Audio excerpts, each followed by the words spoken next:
Hallelujah. Praise the Lord, praise the Lord, praise the Lord. రక్షణ.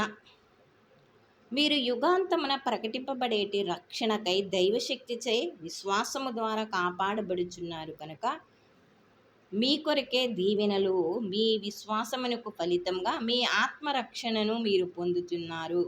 ఈ రక్షణను గురించే ప్రవక్తలు శ్రద్ధగా అన్వేషించి పరిశోధించిరి. దేవుడు మీకిచ్చేటి ఈ అనుగ్రహమును గురించే దూరదృష్టితో ముందుగానే చెప్పిరి.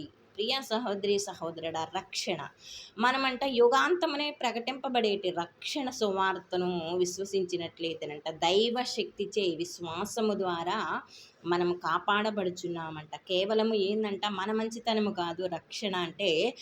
రక్షణ అంటే ఏంటిదంటేనంట దైవ శక్తిచే విశ్వాసము ద్వారా కాపాడబడమే. చాలామంది అంటారు, మీరు రక్షింపబడ్డారా అండి, మీరు రక్షణ పొందుకున్నారా అండి అంటారు. రక్షణ పొందుకోవడం అంటే బాప్తీసం తీసుకోవడం కాదు. రక్షణ వేరు, బాప్తీసము వేరు. రక్షణ అంటే ఏం చెప్తున్నారు ఇక్కడ? దైవ శక్తి చేయంట విశ్వాసము ద్వారానే మనము కాపాడబడుచున్నాము. ఇందాక దేవుని కృప ద్వారానే కాపాడబడుచున్నామని చదివాము. ఇప్పుడు విశ్వాసము ద్వారా కాపాడబడుచున్నాం. ఆ విశ్వాసం ఎవరి ద్వారా అంటే దేవుని దయ ద్వారానే ఈ విశ్వాసం వచ్చింది. కాబట్టి దేవుని దయ ద్వారా విశ్వాసముతో కాపాడబడుచున్నాము మనము. ఈ దీవెనలు పరలోకములో మనకు ఎన్నో దీవెనలు దాచిపెట్టారు అంట. ప్రియ సహోదరి సహోదరుడ, ఈనాడు మనకి డబ్బు లేకపోవచ్చు, ఐశ్వర్యం లేకపోవచ్చు, ఇల్లు లేకపోవచ్చు, కానీ ప్రభువు ఏమంటున్నాడో తెలుసా? మీ కొరకు మంచి దీవెనలు నేను పరలోకంలో దాచిపెట్టి ఉంచాను. దాచిపెట్టినటువంటి ఆ పరలోక దీవెనలు ఎలా అంట, అవి మీ విశ్వాసమునకు ఫలితముగానేనంట ఆత్మరక్షణకు పొంది ఉన్నాము అంట.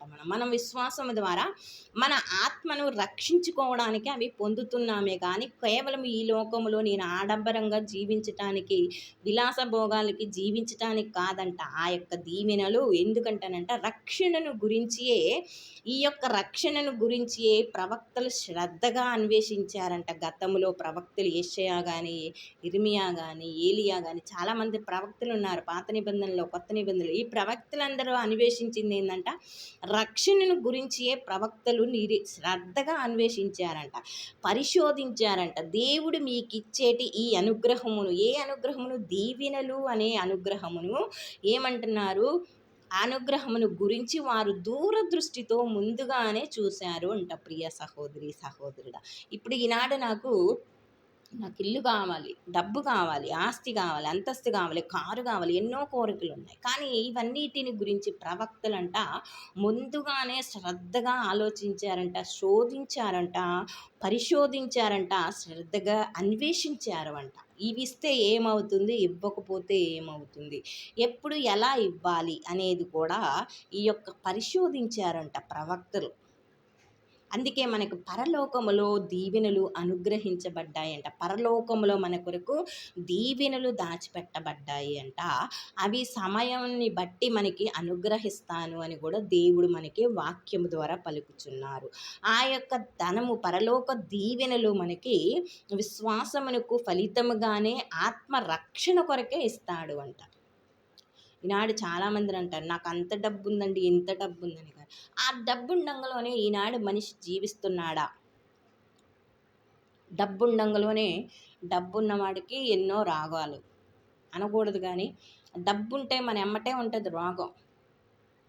కాబట్టి డబ్బే కావాలని కోరుకోకూడదు. డబ్బులు లేకపోయినా మంచి ఆరోగ్యము ప్రసాదించాడు దేవుడు. ఎందుకు? మన ఆత్మరక్షణ కొరకు, మన కొరకు. ఎందుకు మరి అందరికీ డబ్బు ఇచ్చి నాకు ఇయ్యలేదని ఒకవేళ మనం కుళ్ళుకుంటామేమో, కానీ దేవుడు మనకి ఎప్పుడు ఎలా అనుగ్రహించాలో, మన ఆత్మని ఎలా రక్షించాలో కాబట్టి ఆయన ముందుగానే శ్రద్ధగా అన్వేషించి పరిశోధించారు. కాబట్టి ఆయన యొక్క దీవెనలు, ఆయన ఇవ్వాలనుకున్నవి అన్నీ కూడా ఎక్కడ దాచిపెట్టబడ్డాయంట? పరలోక దీవెనలు. ఇంకా మనము 1 పీటరు 1వ అధ్యాయంలో మనం పూర్తిగా చదివినట్లయితే పరలోక దీవెనలు పరలోకంలో దాచిపెట్టబడ్డాయి అంట. మనకిచ్చేటివి అన్నీ కూడా ఎక్కడ దాచిపెట్టబడ్డాయి? దేవుని దగ్గర భద్రంగా దాచిపెట్టబడ్డాయి అంట. ప్రియ సహోదరి సహోదరుడా, మరి ప్రభువా మాకిచ్చేటి దీవెనలన్నీ మాకు వ్యర్థముగా కాకుండా, నీకు వ్యర్థముగా కాకుండా నీకు ఉపయోగకరంగా జీవించే జీవితం కొరకు వినియోగించుకోవడానికి మాకు దీవెనలు ఇవ్వండి. అంతవరకు మీరు పరలోకంలో దాచిపెట్టి